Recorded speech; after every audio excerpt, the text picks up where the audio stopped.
Next, we need to set the sampling rate. We do that by clicking or touching the table on the right.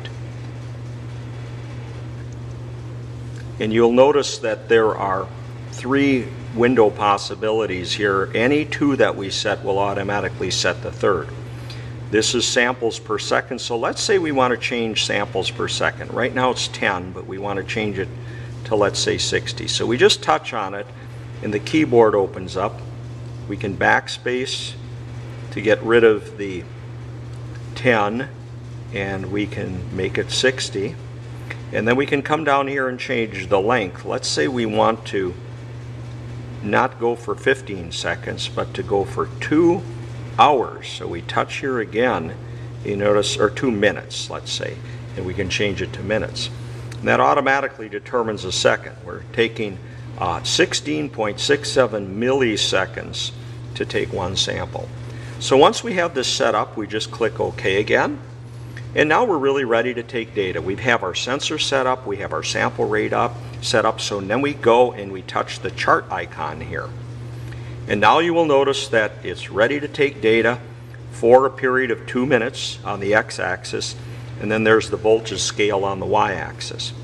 We're set up for run 1, and all we have to do to take data is just click the arrow, touch the arrow, and you can see it's starting to acquire data here for a period of 2 minutes. What will happen is it'll progressively show the value of the input as a function of time for the entire 2 minutes. So we'll stop it here and resume when it reaches 2 minutes. Now you can see we're coming to the end of our data sampling period. You notice that there was a change that occurred during the experiment. When it's done taking, it will auto-scale the results. And you can see that here. You notice that's what's happened now is we've magnified the results a little bit. So we're done taking data for run 1. If we wanted to take more data, all we do is click the little data collection box here. This would become run 2 and we'd start again. But now let's just say we want to save the data. What we would do is we'd go under File and we'd go under Save.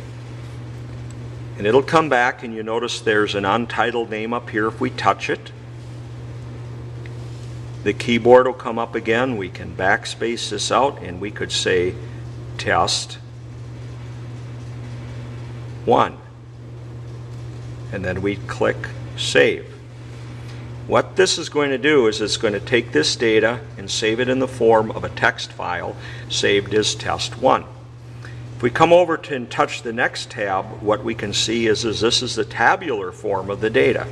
So here's 0.02 seconds, 0.03, 0.05, 0.07. Here's the actual data. And you can scroll through here and see all of the data in your data file. So we're basically done taking the data and storing the data.